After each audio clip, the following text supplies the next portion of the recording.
Bismillahir Rahmanir Rahim. Alhamdulillah wassalatu wassalamu ala Rasulillah wa ala alihi wa sahbihi wa mawala wa ba'du. Assalamu alaikum wa rahmatullahi wa barakatuh.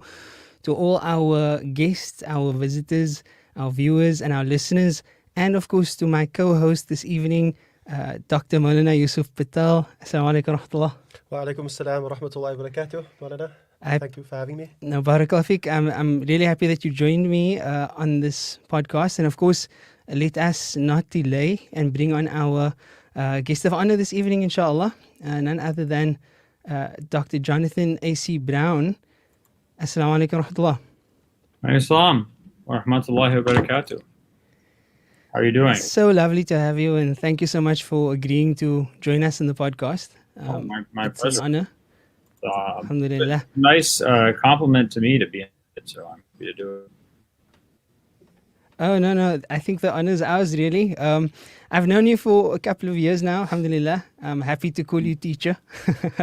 I remember the first time walking into a lecture hall, a small little lecture room, and we were going to learn this course on hadith with this book, Hadith, Muhammad's Legacy in the Medieval and Modern World.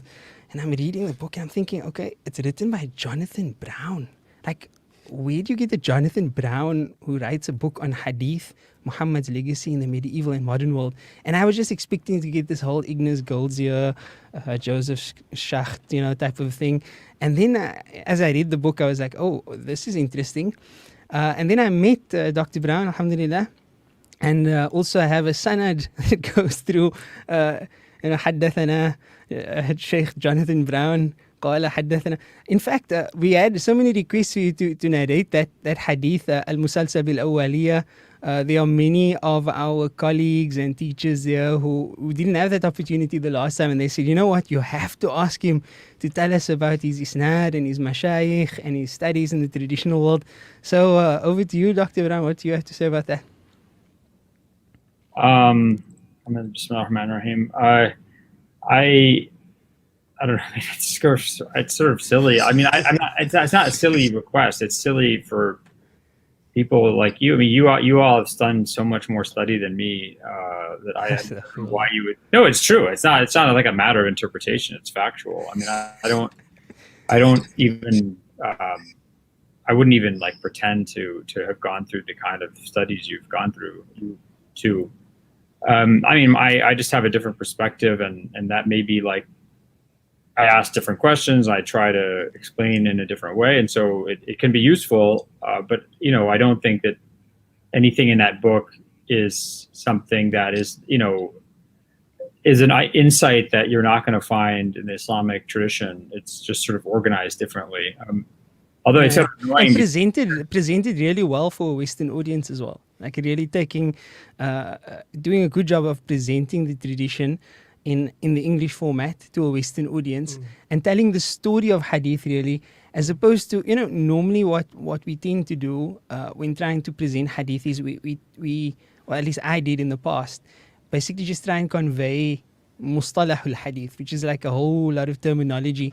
And when people start hearing all those terminologies, then they just get completely turned away from hadith because it's just like, no, this thing is just too complicated and, it's not for me. And then they leave it. But the way you've laid it out in that book in particular, which is what really got me into your articles and your books and so on, it was somewhat different, right, Dr. Yusuf? Yeah, definitely. And let me state here, Dr. Brown, Maulana Irshad was my teacher at the madrasa when I came into third year. And so you taught us hadith. And I remember, obviously studying mustalah and various other of the sciences within hadith. But every lecture we got an article from your respected self. We were asked to read the book. And again, I mean, definitely you'll benefit by reading the classical texts like Nukhba and so forth. But personally for me, and I'm sure for the other students in the class and in the madrasa, was that your works augmented what we studied. And I think that's important, especially from an academic perspective, being able to articulate certain points.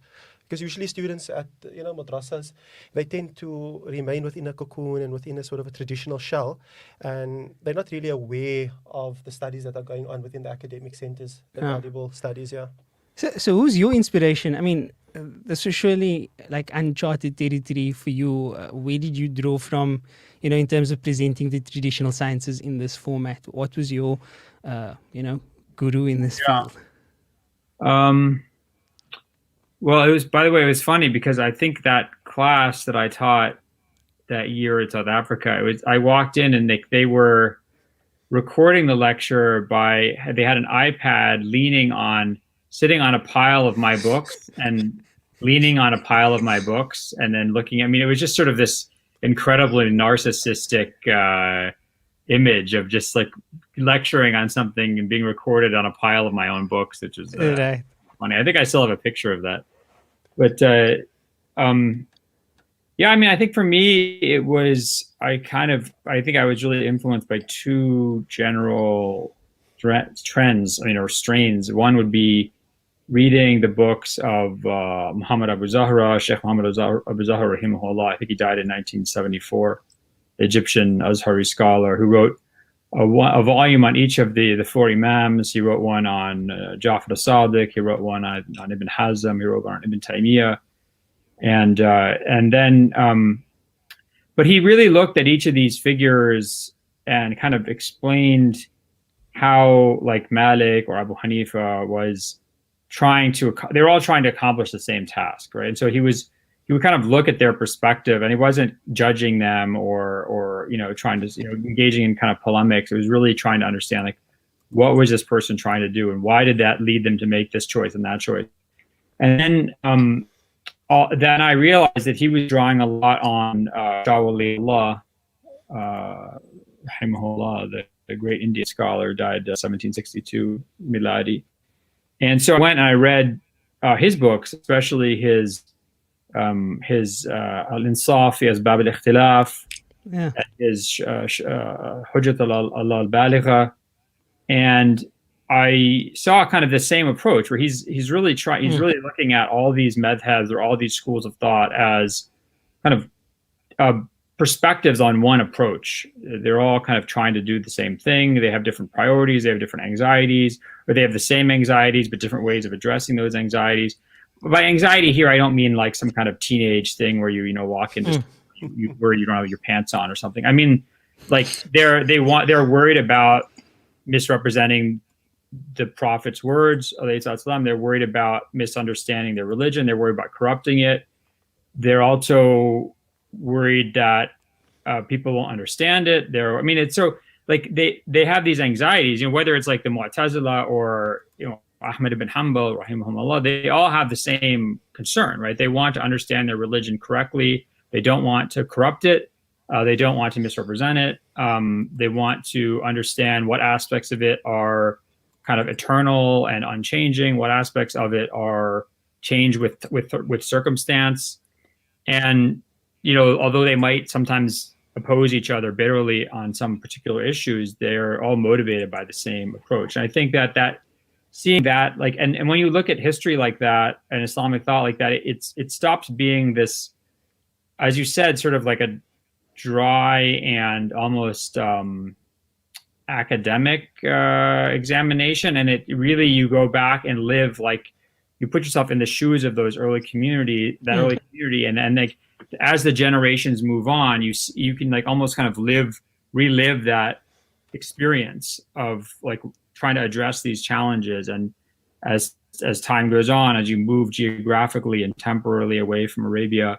And so that was really like to try and go back and show how the Hadith tradition emerged, not as some kind of dry academic or obscure science, but actually as a very common sense way of trying to preserve information and trying to sort through claims people are making, and how do you know which ones are correct, which ones aren't. And then, so that was one way. And the other way was through what people who study hadith today would talk about as like, manhaj al-mutaqaddimin. And I got this from some of my teachers in Cairo, and especially they turned me on to the books of Sheikh Hamza Millibari in the UAE, and he's an Indian scholar. And I read his books, and I eventually actually met him. It was really nice to meet him in person. But that approach also kind of goes back and says, let's, like, these mustalahat, they don't really work very well. I mean, which is true. This is in some ways mustalahat is a useful way of learning about things, but it's not really I mean, it's not that useful, right? Because you say like, oh, munkar means this, and then you go and read a book, No. and that guy doesn't mean that by munkar. There's very little practical application to understanding the story of hadith in that sense. Yeah, so you don't, you always have to know what a certain person means by a term, because they don't follow these books that are going to come, that they didn't know were going to come centuries after they died. And so I think that approach really also is very common sense. So those two perspectives really influence. It's quite interesting that I think, and this is maybe why I was so taken by your work, especially when I read misquoting Muhammad, and your fascination with Shah Waliullah, and our own teacher, the late Mullah Taha rahimahullah, who we sadly lost, may Allah grant him Jannah. He was also he was very fond of the works of Shah Waliullah, and we read many of his works. Iqtul Jeed, Hujjatul al-Baligha was actually one of the works in the final year, studied in the final year once upon a time, and Al-Insaf as well. Yeah. But it was more of the accomplishments and the revival of hadith and his approach that really stood out, and it's quite evident in your works as well. And subhanallah, it was quite a, for us, it was like, we have a rock star in the field of academia who's representing the tradition. I think that's how many of us felt. I mean, of course, I can't speak for everyone. That's at least how I felt. And alhamdulillah, and and when I met you, it was like, wow, not only is he a rock star in terms of his and subhanallah, I know you've spoken about that. I mean, I think.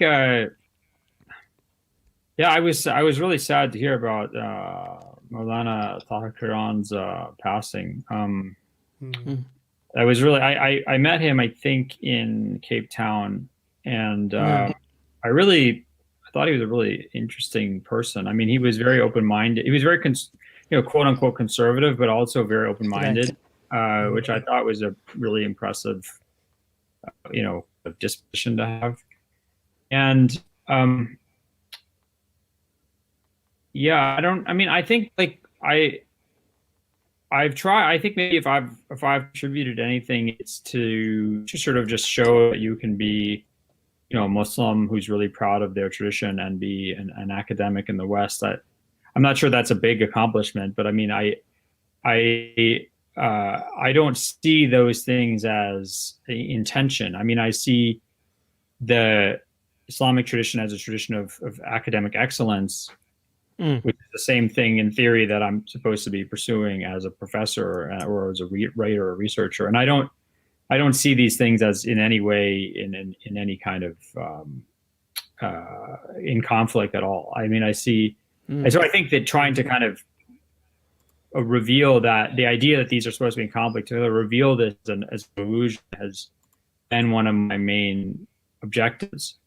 Of course, there's disagreements or incompatibilities, but those are not inherent in those two kind of traditions, right? So if you say, well, you have to be secular to be an academic, I don't know who said that. I mean, why is that the case? I mean, you could say, but that is a perception. Yeah, that's definitely a perception. I think more so in the past, that dichotomy of secular and sacred always plays out. And, sadly so, I suppose, in the madrasa systems, if we want to be honest about it, it does play out there because there's this historical baggage, not to blame the students or to blame the structures, but I think it's something that needs to be looked to be ameliorated.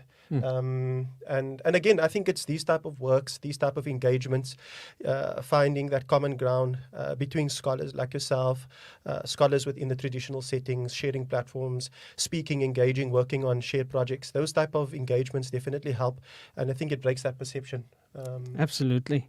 But how do you do it, Dr. Brown? Like seriously, we were just discussing this before we started, and we said, you know what, this man, mashallah, is producing really amazing works, and yet, you're active in Facebook.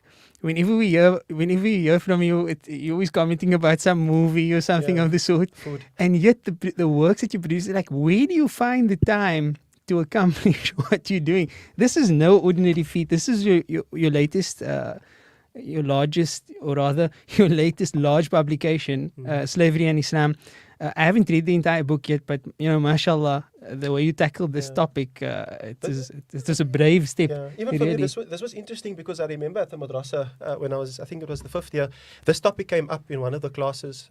We were discussing maqasid and so forth, and so slavery and Islam came up, and it was something that a lot of the students were, I wouldn't say battling with, but they were trying to understand in a bit more detail.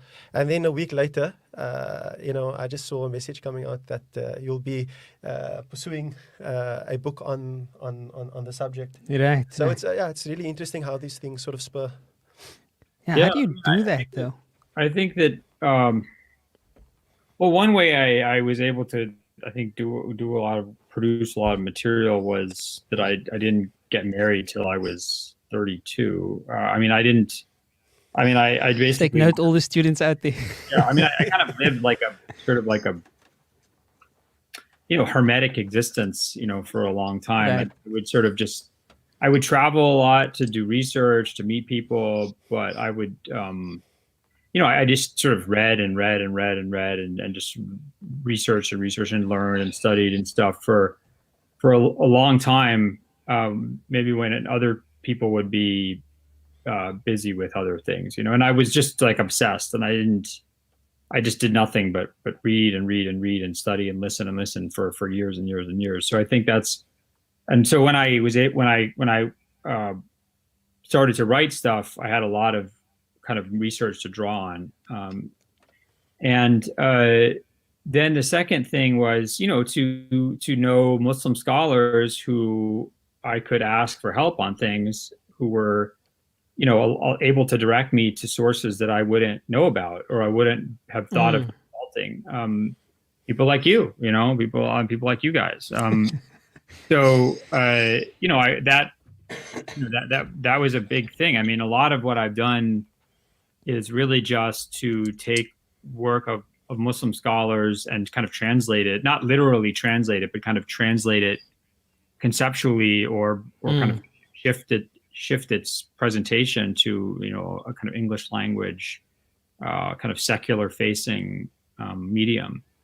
So those are two ways. I think this is, people have a negative, some people have kind of negative view of Muslim scholars, and I think they're all stupid and backward and stuff. And that's just a very unfortunate view. And I think that people who have that view, maybe they haven't really met enough impressive Muslim scholars. And I think when you do, or when you meet some, or and then you read books of others, you're just kind of, blown away. I mean, I to this day, I don't think there's a day that goes by where I don't I can't believe what these people do. I mean, it's sort of, I have internet and word processing and search engines and all these indices we have, and just like keeping up with, let's say, the books that Dhahabi is citing or Ibn Hajar's citing. I mean, you have all these tools and you're just using them to kind of keep up with what this other guy was doing. Yeah. Who didn't have any of these tools, I mean, and that this was just like one of the massive multi-volume books that he wrote, let alone, you could. So I think that's, my point is that there's people, I don't think there's necessarily people like Ibn Hajar today. I mean, there's very rarely are there people like that. Someone like Kawthari was, or Himullah, the Ghumari brothers were like that. But there are people like that today. I mean, there are certainly one or two, right? And if you can meet those people and learn from them, and then meet their students and learn from their students, and then have those people there to help you when you have a question, then you're going to be, you're going to have an amazing guide through the things you want to study. And for me, there's always questions I want to answer, and they're not just sort of. I'm not trying to act like my questions are somehow important, but I mean the questions I've found over the years are usually questions other people have. That they're useful questions. So like one set of articles I did was sort of on like Metin criticism, and how you how you can show that the early Muslim scholars are doing meten criticism, and then you get to the question of like, okay, well, how do you get? Is there a way to sort of get over the problem of subjectivity with meten criticism? I mean, I don't think there is, but I also don't think that's necessarily a problem. I mean, that's not an impediment. It's just something to keep in mind.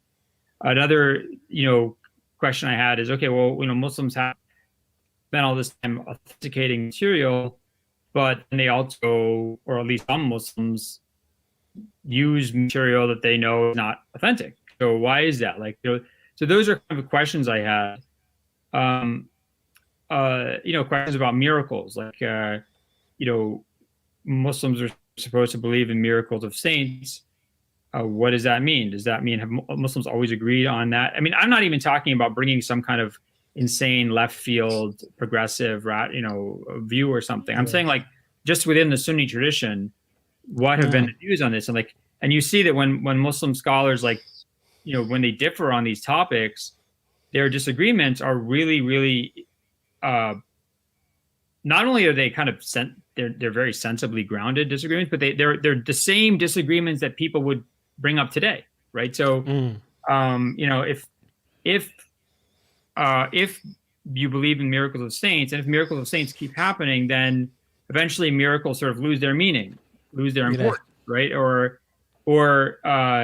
people will end up kind of harming their relationships. They'll say like, well, this miracle happened, and so I'm going to leave my wife and, go off and wander around in the wilderness or something. And, some scholars are like, hey, there's like a social cost to these things. So, I mean, I think that there's when you explore these things, you realize that, we tend to look back at, to look at these, Muslim scholars, quote unquote, and say, these guys are sort of, they never really had they don't have what it takes, and they never had what it takes to address modern problems. Like they're always kind of lacking that capacity. And I think that what I find over and over again is quite the opposite. I feel like they are very aware of, because a lot of these problems are perennial problems. We think that they're new problems, but they're perennial problems. And they have addressed those. And when they disagree with each other, those are the same disagreements we have today, right? So you find that there's not really an objection you can bring up today, or some kind of concern you can bring up today that some Muslim scholar in the past, some prominent Muslim scholar in the past hasn't already looked at. And you probably has the same point you have, and was making that, 1,200 years ago or something.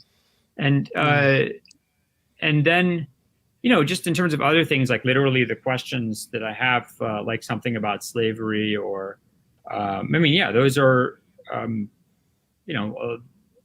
these tend to be questions that a lot of Muslims have. And that's really like the Misquoting Muhammad book came out of that, of trying to sort of giving lectures and talks at mosques and Islamic centers. And then, you just hear the same questions over and over again, and you realize like someone needs to. And then, of course, the writing I do for Yaqeen Institute, a lot of those articles and essays are all on precisely these topics, hudud, apostasy, the Quran and Sunnah addressing men and women. And so that's really like, I think those books are here to provide, I hope, very thorough and scholarly, but also accessible answers to these questions. Oh, mashallah, job well done, right, Doc? Yeah, no, definitely. Dr. Brown, what I wanted to ask, I mean, obviously many Muslim students, academics know that your PhD was on the canonization of Bukhari and Muslim, but what was your initial study years on in terms of your BA? Did you explore languages, or was it, did you immediately go into Islamic studies? What was your foundational years like? When I was undergraduate, I was originally, I think, a Russian major. Before I was Muslim, and then when I became Muslim, I just got interested in everything. I wanted to take any class on anything to do with Islam or the Muslim world or Arabic, so I started to do that. And a lot of the classes were history, literature, things like that. And but I took anything I could, and I just really got. I mean, again, I was trying to answer questions I had. I mean, how do I understand? How am I supposed to live as a Muslim in the United States? Like, what does it mean to be Muslim in a place that's so different from where Muslims began? And in a lot of ways, that's the big question that everybody has. So that's a point that many people kind of miss as well. Like, being Muslim in the United States is not like being Muslim in a predominantly Muslim country. It's quite different. The dynamic is different. Yeah. I mean, in some ways, I think you're really lucky in a place like South Africa, because you have both very strong Muslim community, but also a diverse, larger society you can be part of. So I think that's like a really good combination. In the U.S., it's the Muslim community is obviously a lot younger and less established, and has spent the last 20 years, as the object of immense scrutiny from the government and constant attack from kind of conservative groups, constant attack from liberal, progressive groups, and that's taken a big toll on Muslims in this country, unfortunately.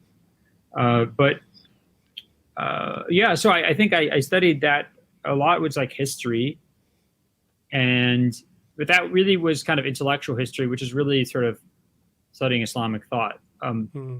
And then I went to Cairo for a year and I studied Arabic, and I did some sitting in on like traditional study circles. But I didn't know Arabic well enough at the beginning to do that. But I met a lot of people where later on I would go and study with them. But then I went to grad school, and it's funny, I think if I could go back, I would have spent a lot more time studying in, like a Muslim country and traditional studies. I did a good amount of that, but it was never like a systematic study. So more informal. Well, it was. I mean, I would say informal is I don't think you mean that as an insulting way, but I think like informal. If you're doing one-on-one studies with somebody, that's informal, but it's also a hell of a lot more effective than sitting in a class with like 30 other people who are passing notes to each other and throwing paper or something like that. So I mean, I think like, but it wasn't. It wasn't systematic in the sense that I didn't get this just kind of A to Z course of study, right. like all these different subjects. So I mean, to this day, like people will ask me, like, how do I do this, aqiqah? And I'll be like, I don't know. Like, I don't even know. How do I lead the funeral prayer? Like, I don't know. I mean, I don't know. I never learned about my religion, like Islamic studies, Islamic sciences as a way to like actually live my life. It was more like these intellectual topics.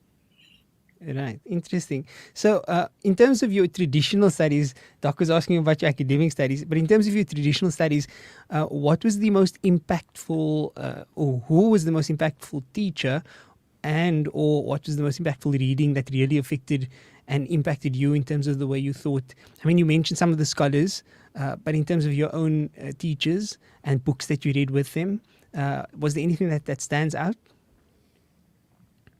Yeah. I mean, I think that, it's kind of unfortunate because the people that I really benefited from, I think, I disagree with them significantly on, some political issues, but I still really, really respect them as scholars. One of them, one of them is Sheikh Ali Juma, the Egyptian scholar. And, I got to know him when he was still relatively not famous in the early 2000s. And I got a chance to study with him and read one full book with him, which was Fiqh al-Lugha by al-Asnawi. And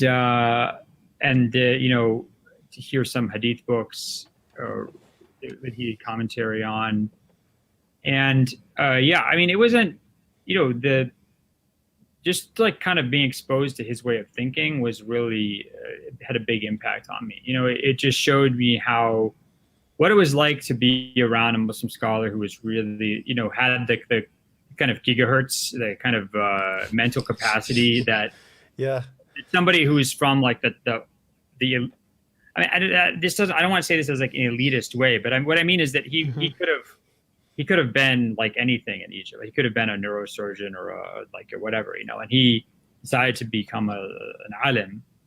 And so then to have somebody who brought together like hifd and dhaka, and ihatha, and to see that was really inspiring. And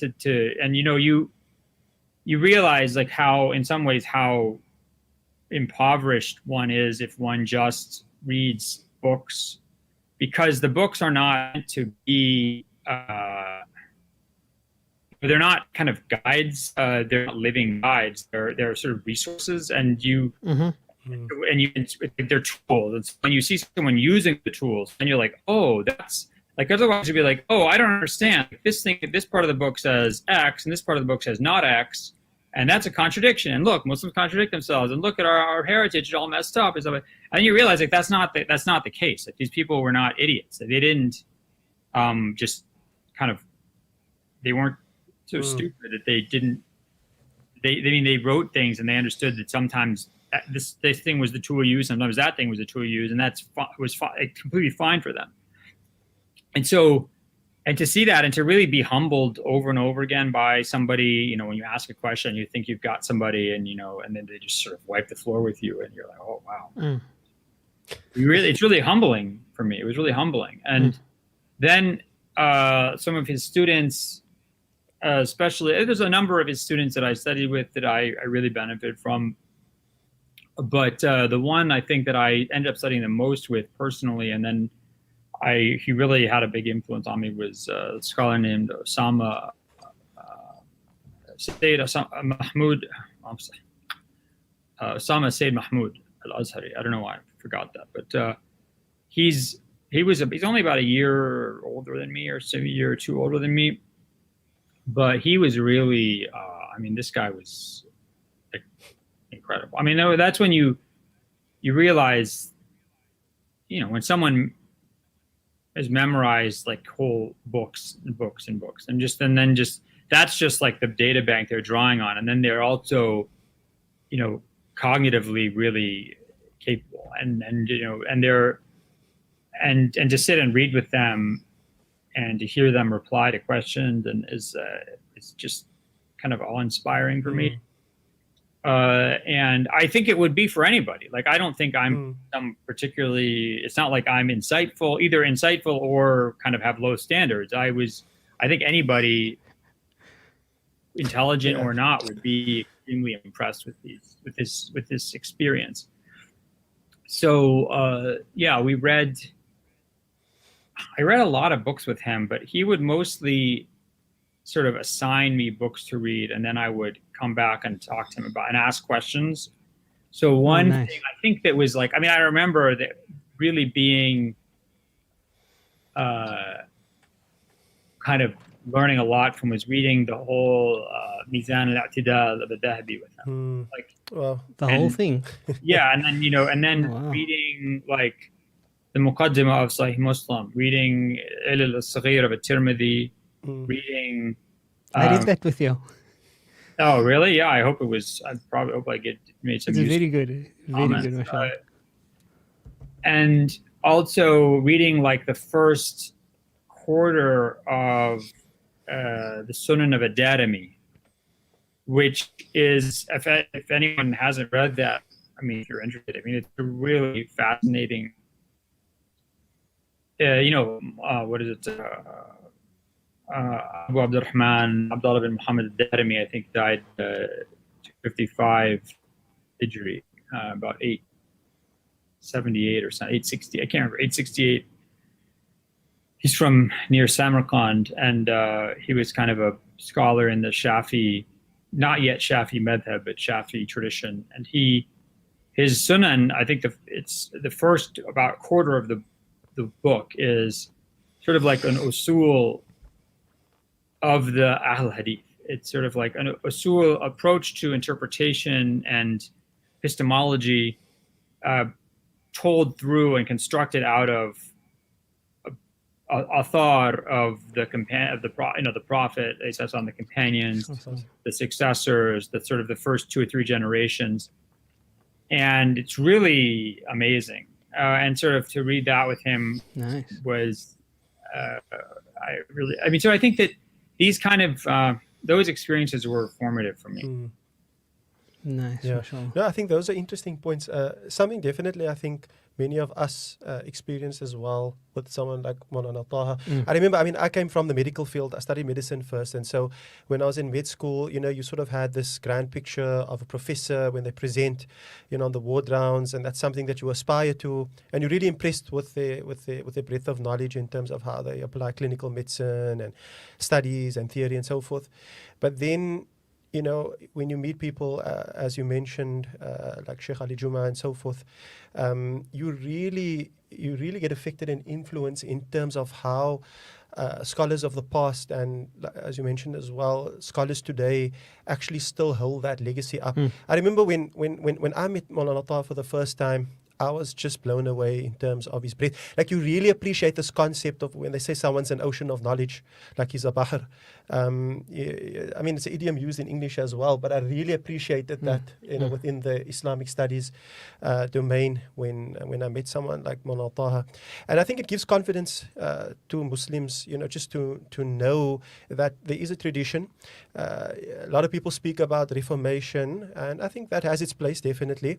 But at the same time, you need to also understand that there is a tradition, and you cannot just do away with the tradition.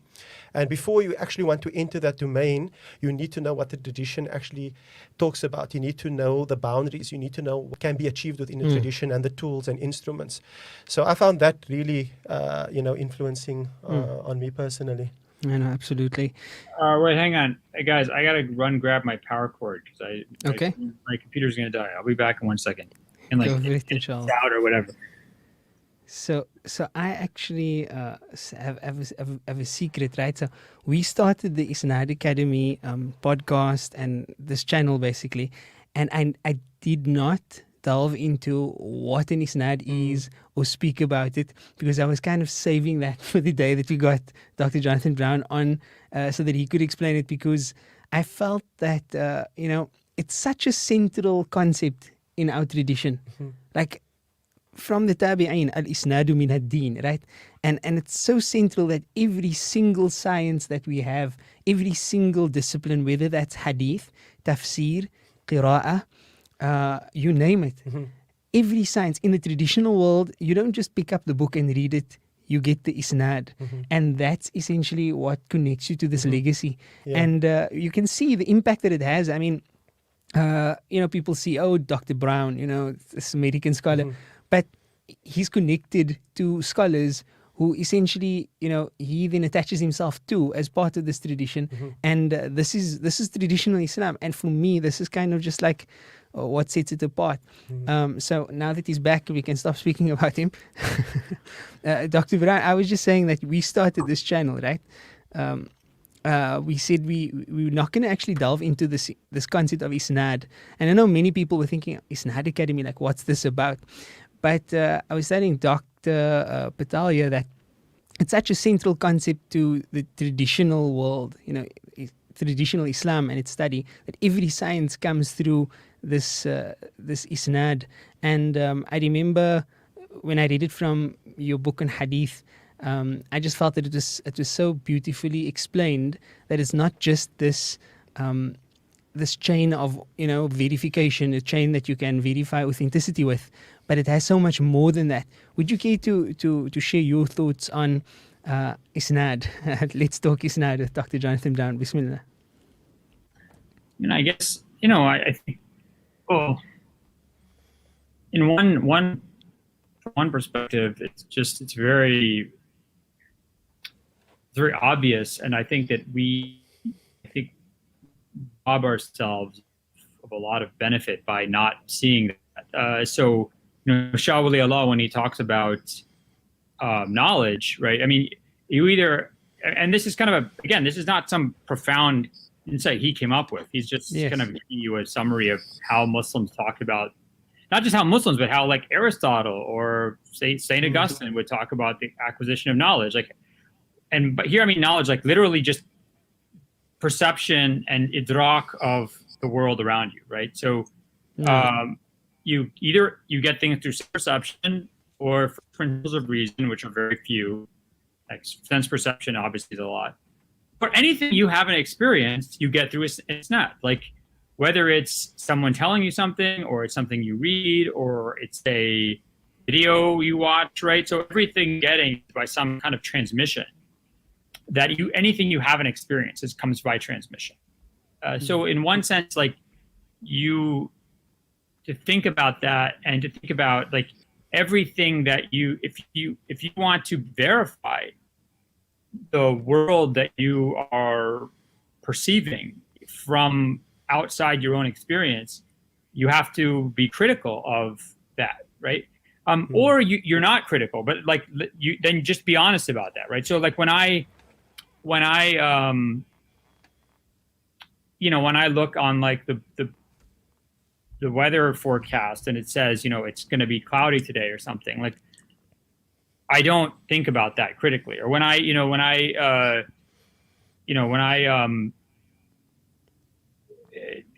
hear that like my son's soccer practice is going to get moved to some other time, like I don't sort of be like, who's telling me this? I mean, so much of our lives, we just, we kind of trust things because we're used to them, or it's not that important. If we're being misled, that we don't necessarily have to. It's not going to cost us that much.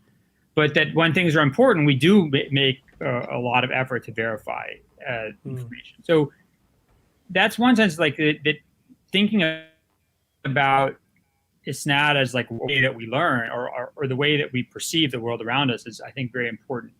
Because that's how Muslim scholars thought about it, right? They thought about anything that you can't experience yourself or grasp through principles of reason, you're going to have to get through some kind of chain.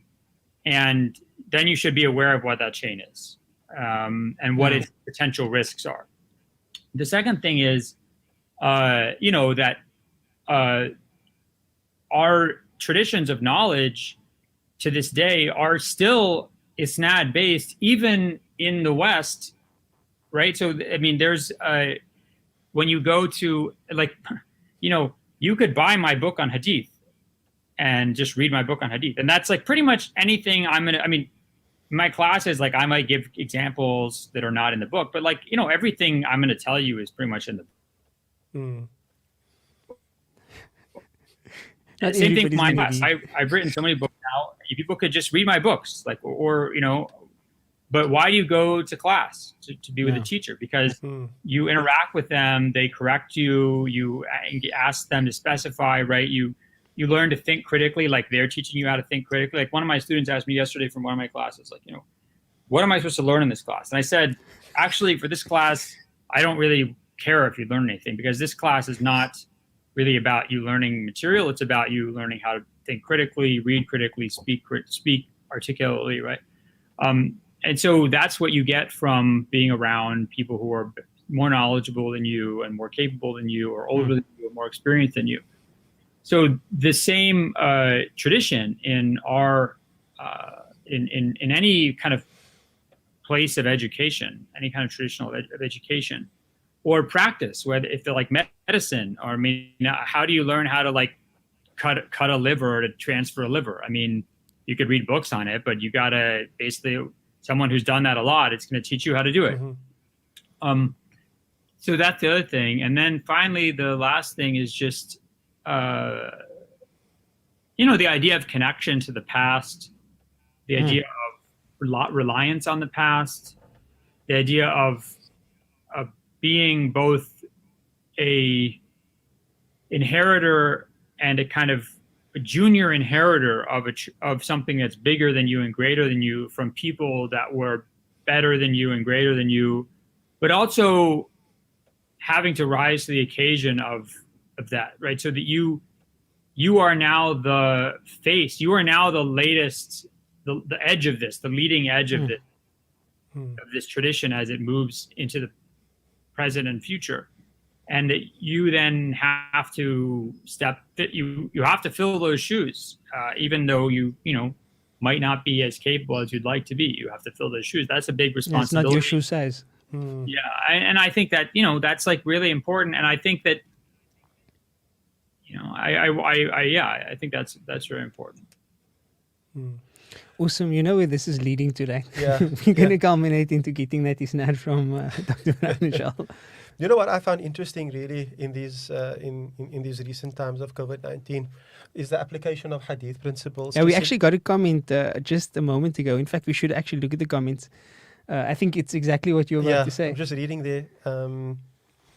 So basically that, as Tawhida Isaac says, even during the whole experience of COVID-19, Isnad has been essential, but so easily discarded. And that's really just what I wanted to say as well in terms of the practical utility of hadith principles and the value of Isnad with all this mass information not really being verified from sources, particularly on WhatsApp, emails.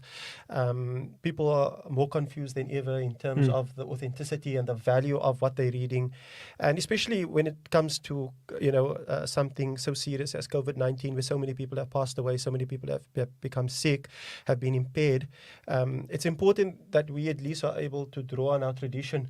Yes, I mean, it's not hadith proper in a sense of, practicing the principles, but it's something that we could translate into our general daily activities and our daily affairs. I don't know what's your thoughts on that, Dr. Brown, with regard to the situation in the US. But yeah, that's what we've been experiencing here in South Africa. A lot of criticism on misinformation and fake news. Yeah, I mean, definitely. I mean, first of all, the idea that you verify information, you verify it by getting corroboration, you verify it by checking out who the source is, you assess the reliability of a source by their history of providing information, right? So it doesn't matter if I think, Maulana Irshad is a nice guy or not. That just doesn't matter. Like, what matters is, have I consistently gotten reliable information from Maulana Irshad, right? Or does it matter that Maulana Irshad is a Hanafi or a Shafi or a Shiite or a Sunni, right? That doesn't, like, that's the issue, is his performance. That people are very, that somebody, that you don't, like, trusting people's claims is just never a good idea, in the sense that, Maulana Irshad come and say, like, oh, I heard from this guy who I really trust this thing. And that guy's full of it. Like, the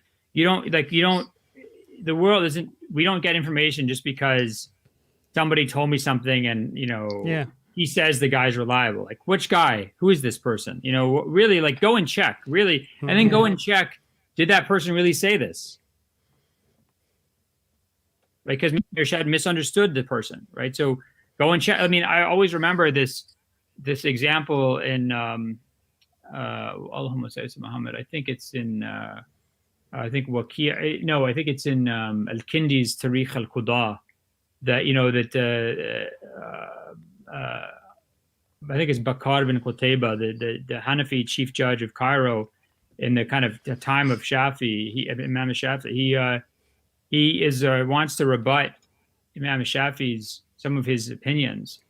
But he doesn't just do that. He goes and he sends two, like, his reliable secretaries to go and attend, I think, Al-Muzani's class. And he says, did Shafi actually say this in this? And they listen to the whole book, and then they check, did he say this thing?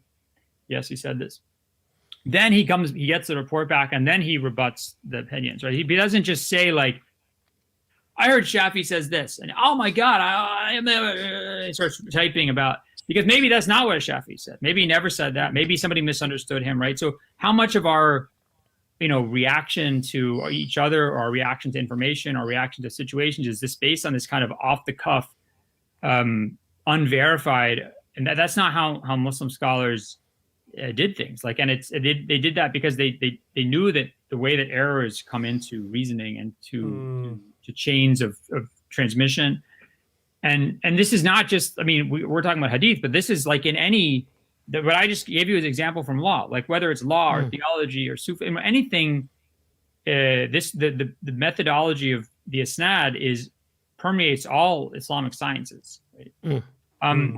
Except, right, it doesn't. I remember, there's this a qaida, ma kana what is it? ما كان معقولا ففيه ولا يحتاج إلى التعرف بناقله. Right? So whatever is معقول, its proof is inside it. You don't need to know. Like if someone says 2 + 2 is 4, you don't need to be like, who said that? Yeah. Like, is that person reliable? Like, where did you get that information? So if someone says, like, or a kind of critical point, right? So if someone says like, I'm trying to think of something from like COVID-19 or something, like, if,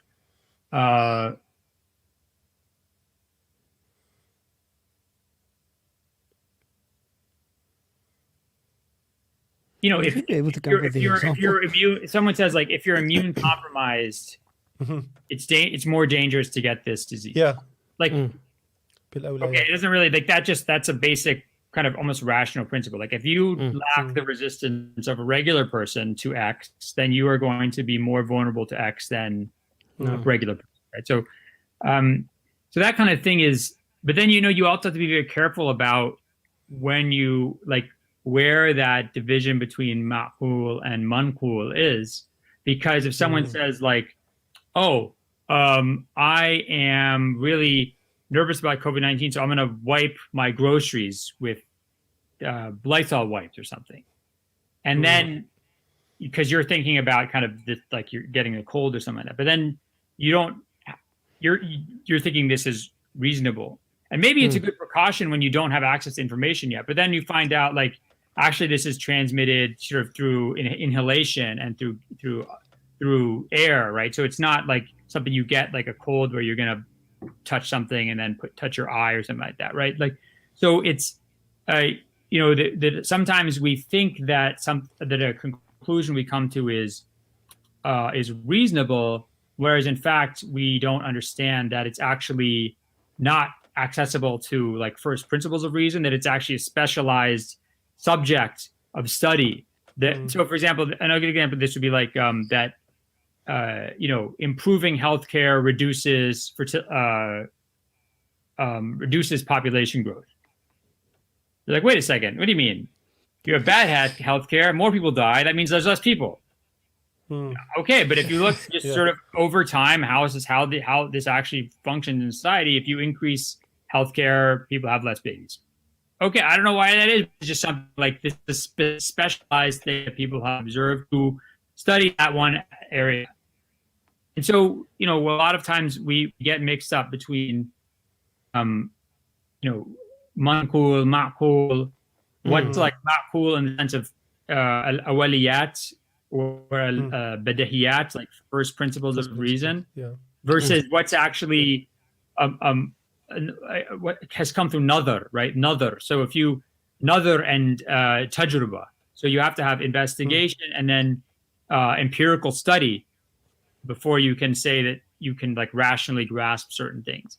So I think like our failure to kind of appreciate these categories, and of course then like that it doesn't matter who says certain things. Like somebody go, why are you going to listen to that point? That guy's a bad person, or that guy's a Republican or a Democrat. Like that doesn't matter. It doesn't matter. And when you just don't listen to people because you don't agree with other things they say, then that's you're fundamentally misunderstanding how knowledge and truth. We could do an entire podcast just on that last point. It's such a huge thing these days. I mean, with cancel culture, sort of flowing over into the traditional circles, all of a sudden, like there's a scholar, you said one thing somewhere, you're willing to write off every single thing he's ever written because of that one statement that he said. Look, I've got one question from Qari Maulana Salim Gaibi. He's one of the top scholars of Qira'ah in South Africa. And he said, I need to ask this question. So in honor of one of our teachers actually, Maulana Salim Gaibi wants to know, what's your advice to a student who wants to further their studies? Either they're just beginning as a student of Deen, studying Islam in traditional seminaries, etc., and they want to, go further. Do you advise them to enter into academic studies in formal universities? And how should they approach that if you do? Well, I think it depends, one, where you are. It depends what you want to do with it. I think like in a place, let's say you're in South Africa, I think, I'm not sure who teaches in universities there, but I mean, it kind of depends, right? So in general, I would say be very careful of academia because, I might not see any clash between, being a Muslim in the Islamic tradition and being an academic, but most people do. And those people are not fans of the Muslim part of that, right? So in a lot of ways, and by the way, like people like Farid Isaac, this is why I think I don't want to speak for him, but I think I imagine he would agree with me. I think one of the reasons they kind of got turned off by aspects of academia in the West is that they saw that a lot of kind of Islamic studies or discussions about Islam in the academy are essentially political projects, that they're these created to sort of just suck in Muslims and just crush them spiritually, and then also kind of neuter them politically in a lot of ways. So I think that this. I think that I tell Muslims like they don't take classes on Islam in universities because that's the person who's been selected to teach for you is. And it's just, there's not like there's some conspiracy. There's not some committee of people who are like, I'm not saying that. Like, it's just the way that academia works. So in the United States, like, let's say, I don't know how things are in South Africa, but like in the United States, you have, Muslims are a problem because this is how they're seen by the mainstream. They're a problem because they're a security threat. So we don't want them to get radicalized, and they're a problem because they're conservative and they don't have the right views about gender and they don't conform to our culture, right? So the organs of that society, the infrastructure of that society is going to work to break those things down, right? So if you you're gonna, and academia is full of people who are generally progressive, liberal, non-theists, right? And they are going to perpetuate those views and to push those views onto their students. Like, that's just the way and who's going to get the job? Like, who's going to get the job as an academic? Like the guy who writes the book on how, Islam says that actually homosexuality is great, or the guy who writes a book says Islam says homosexuality is prohibited. Who's going to get the job? Who's going to get the fellowship? Who's going to get like our societies are built to produce and to encourage results that the power elite in those societies want, right? And so they want liberal, progressive, depoliticized, unsure understandings of religion. That's what they want, right? And so that's what and you can see this, if you read the 2007 Building Moderate Muslim Networks report that was produced by the RAND Corporation. This is, basically says we should go and promote like liberal, progressive Muslims and Sufis and, Gulanists and stuff like that. That's what it literally says, this stuff, and so it's not some kind of conspiracy. It's how societies function. So I think that universities are organs in that system. And that doesn't, I love universities. I've never left university. This is not a criticism. This is just a sense of like, you need to know what, if you want to go to university, you're really going to benefit things that you're going to be kind of put into a meat grinder over.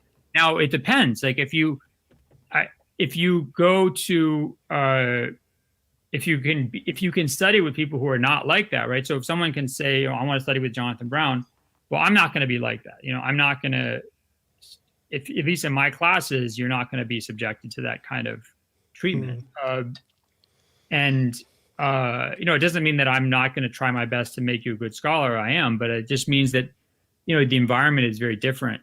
And so I think that it depends who you have the opportunity to study with. And I would say that you should not, whatever you do, do not study Islam or anything about religion or philosophy, anything about kind of morality or knowledge without this very strong traditional grounding. You really have to know your stuff, or you're going to get chewed up. And I've seen this happen more times than I can count. And now, I look at the kind of Muslims that I went into grad school in the same cohort, not just at my university, but it all kind of across the board. And then ones who went in 10, 20, over the past 20 years. And it's been like, you can see like a few programs where you have professors who have like a more kind of integrity as Muslims. Like they're producing, I think, really good Muslim scholars and good scholars, period. But a lot of the programs are just producing essentially not just people who have completely lost themselves to doubt and skepticism, but that are then committed to propagating that and sucking other people into that as well. And that's very disturbing and sad. No. It's sad. We knew and that we're not, it used to be like that. Absolutely. I think it is a beautiful perspective, and I think many of our viewers who inform me that they are waiting eagerly for this podcast, they'll appreciate that advice. And also many students currently and people who intend on pursuing the study of Islam. It's a big question because there's real benefits to taking your studies further at the university for whatever reason. But these are the concerns that they have. Dr. Brown, as we proceed to the end, I know we've had you on here for about an hour now. How do you feel about that request? I don't know. I don't know if you can give. You can read an isnad, I guess, but I don't think you give ijaza over podcasts. I'm sure I know people have written books on or written stuff on this. Maybe do it. If I were, we've done it. My friend Garrett would probably know the answer to this. I'm sure that people have done fatwas on this topic. It's been so long since I collected. I should actually collect my isnads into a book. It's not going to be like an award-winning book or anything, but it would be. And I have friends that have shorter isnads than I do. But I try my best. So I understand. Yeah. What do you want? You just want me to like read an isnad for you? Is that the? Yeah, I think the one in particular we were speaking about was the Al-Hadith al-Musalsal bil-Awwaliyah. If possible, we don't want to really put you on the spot and pressure you into that. I'm gonna read it to you because I'm not gonna say it from memory because I'm not confident that I wouldn't make a mistake, and there's no reason to make stupid mistakes. Yeah, of course. But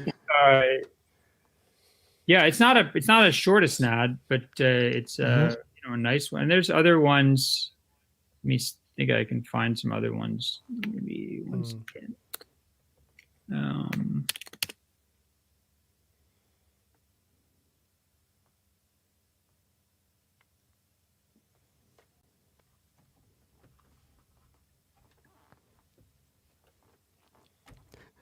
Yeah.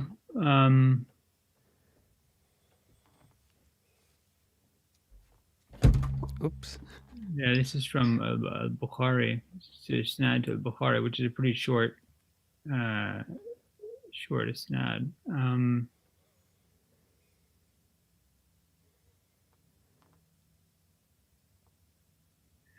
Okay. I'll do 2, and then you can. Bismillah. I can just do 2, and then you can. Again, it was sort of cheap to read, but otherwise, it's not gonna be accurate. I don't feel comfortable. Okay. Bismillah ar-Rahman ar-Rahim. حدثني به الشيخ صالح العبقري، الشيخ أسامة السيد محمود الأزهري قال، وهو أول حديث سمعته من قال حدثني به شيخنا الصالح المعمر البركة أبو البركات محمد بن سعد بن بدران الدمياطي، وهو الأول حديث سمعته منه. قال حدثنا محمد بهاء الدين أبو ناصر القوقجي، وهو أول حديث سمعته منه. قال حدثنا أبي أبو المحاسن القوقجي، وهو أول حديث سمعته منه. عن محمد عابد السندي, the famous hadith scholar of the Hijaz, but originally from Sind, obviously Muhammad Abid al-Sindi, وهو أول حديث سمعته منه. قال حدثني وجيه عبد الرحمن بن سليمان الأهدل، وهو أول حديث سمعته منه. Now we've gone to the Ahadila in Zabid in Yemen, وهو أول حديث سمعته منه. قال حدثنا عمرو الله بن عبد الخالق المزجاجي, the great Mizjaji clan Hanafi scholars of Zabid, وهو أول حديث سمعته منه. قال حدثنا شمس الدين محمد بن أحمد بن عقيل المكي، وهو أول حديث سمعته منه. قال حدثنا أحمد بن محمد الدمياطي الشهير بابن عبد الغني، وأول حديث سمعته منه. قال حدثنا محمد بن عبد العزيز المنوفي بفتح الميم، المنوفية في مصر، وهو أول حديث سمعته منه. قال حدثنا أبو الخير عمر بن عموس الرشيدي، وهو أول حديث سمعته منه. قال حدثنا شيخ الإسلام زكريا بن محمد الأنصاري الشافعي، وهو أول حديث سمعته منه. قال حدثنا الإمام الحافظ أحمد بن علي الشهير بن حجر العسقلاني الكناني المصري، وهو أول حديث سمعته منه. قال حدثنا الإمام عبد الرحيم بن الحسين العراقي الحافظ، وهو أول حديث سمعته منه. قال حدثنا الإمام صدر الدين محمد ابن إبراهيم الميدومي الحنبلي، وهو أول حديث سمعته منه. قال أخبرنا الإمام أبو النجيب ابن الصيقل الحراني، وهو أول حديث سمعته منه. قال أخبرنا الإمام أبو الفرج عبد الرحمن ابن العلي الشهير بابن الجوزي الحنبلي البغدادي، وهو الحديث سمعته منه. قال أخبرنا أحمد بن عبد الملك النيسابوري، وهو أول حديث سمعته منه. قال أخبرنا والدي عبد الملك بن إسماعيل المؤذن النيسابوري، وهو الحديث سمعته منه. قال أخبرنا الإمام أبو الطاهر محمد بن محمش الزيادي، وأول حديث سمعته منه. قال حدثنا الإمام أبو حامد أحمد بن محمد بن يحيى بن بلال البزاز، وهو أول حديث سمعته منه. قال حدثنا الإمام أبو بشر عبد الرحمن بن بشر بن الحكم العبدي، وأول حديث سمعته منه. قال حدثنا أمير المؤمنين في الحديث سفيان بن عيينة، وهو أول حديث سمعته منه. وإلى سفيان تنتهي الأولية على هذا المنوال. قال حدثنا عمرو بن دينار عن أبي قابوس مولى سيدنا عبد الله بن عمرو بن العاص رضي الله تعالى عنهما، عن سيدنا عبد الله بن عمرو بن العاص رضي الله تعالى عنهما قال رسول الله صلى الله عليه وسلم ارحموا من في الأرض يرحمكم من في السماء وليرحمكم من في السماء.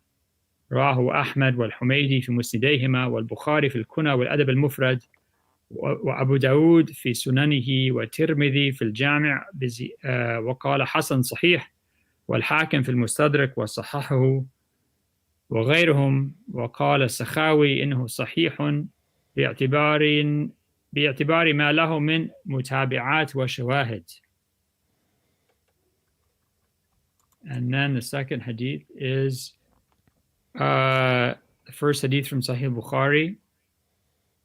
أخبرنا الشيخ محمد بن إسرائيل الندوي السلفي المتوفى سنة 2900 ميلادي إجازة. قال أخبرنا عبد الحكيم الجيوري أخبرني نذير الحسين قال أخبرنا الشيخ محمد بن إسحاق الدهلوي أخبرنا الشاه عبد العزيز بن ولي الله الدهلوي قال أخبرنا والدي سماعا إلى كتاب الحج مع إكمال باقيته على خلفائه. أخبرنا أبو الطاهر الكوراني قال أخبرنا حسين العجيمي قال and this is the Ali, the Isnad Ali.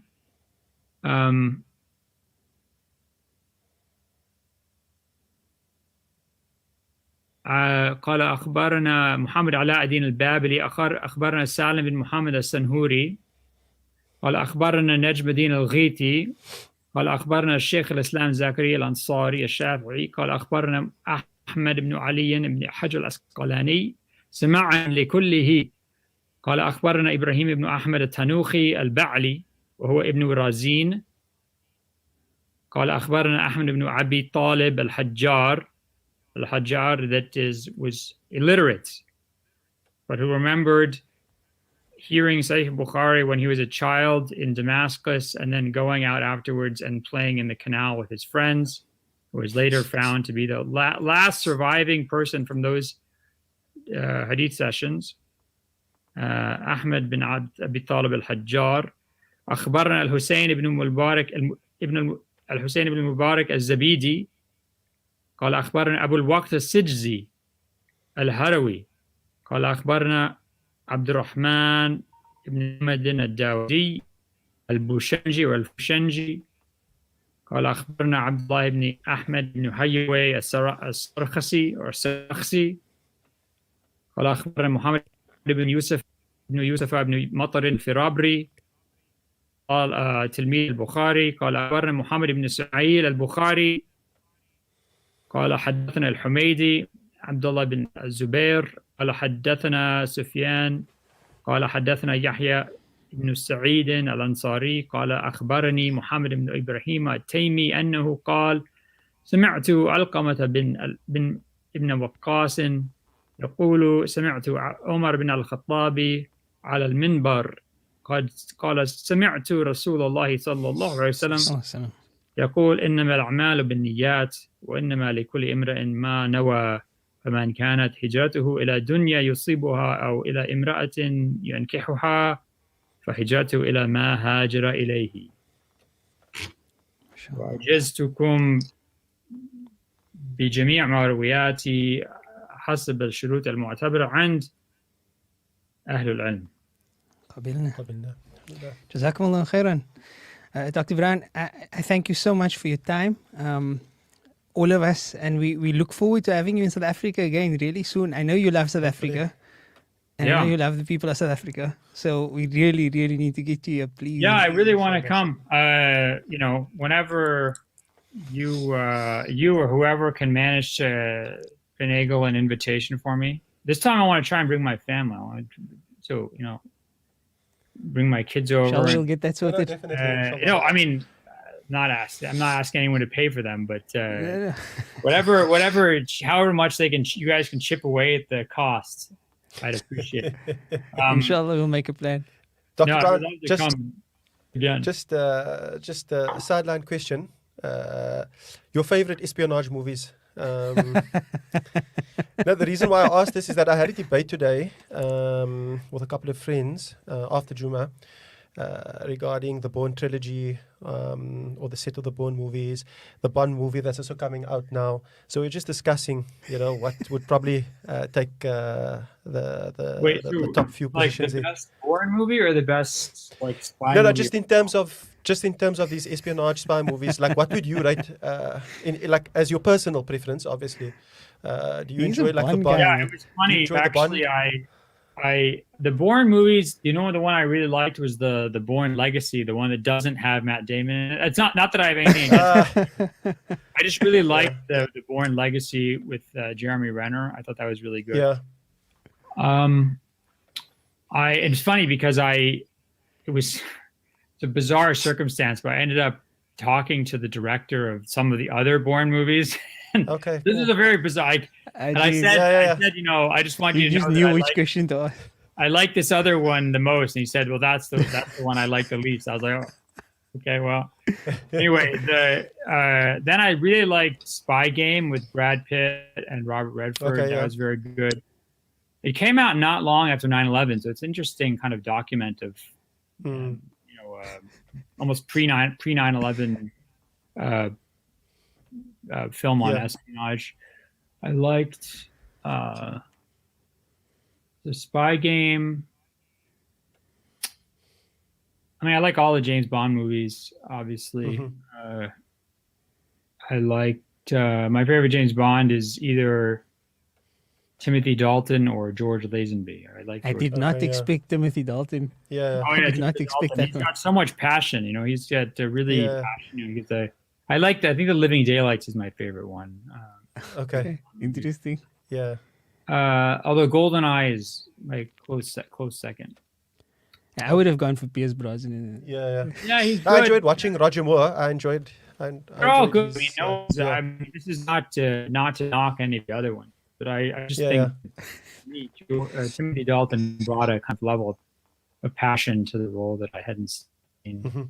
And then espionage movies. Not a Mission Impossible fan, eh?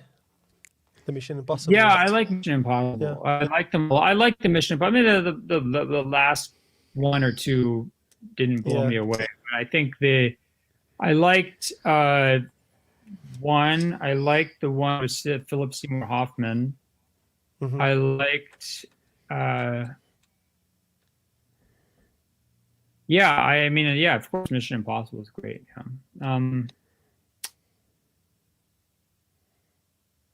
I think that's a good summary. I don't know how many. When I start writing books like you do, then I'll start watching movies like you do. Movies are interesting.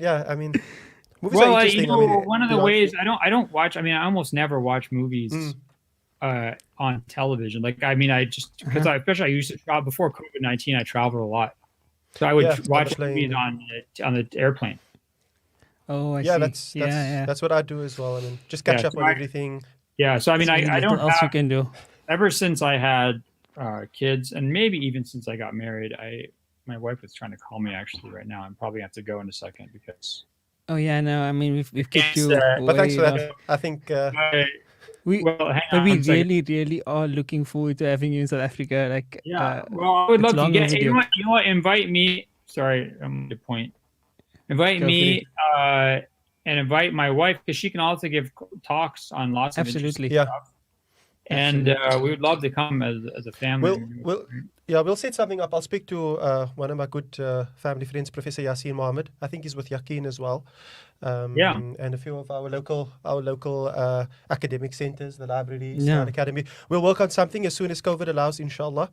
We'll definitely. I think it's allowed now, man. I think it's basically open. We'll work on something.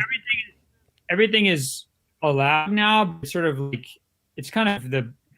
it's sort of a hard situation because you're like, I'm supposed to go to Germany in a month or two, and I'm like, should I just go to Germany? I mean, actually, it's funny. I went to Turkey in the summer, and it was a lot less stressful than I thought, but it was also kind of before the Delta stuff happened. So now I'm kind of like, am I supposed to? Should I do this or not? I don't know. What that. We'll hopefully we'll all know what to do in due time. And you covered Dr. Brown because Dr. Yusuf Patel, he's actually a medical doctor. We'll sort you out, inshallah.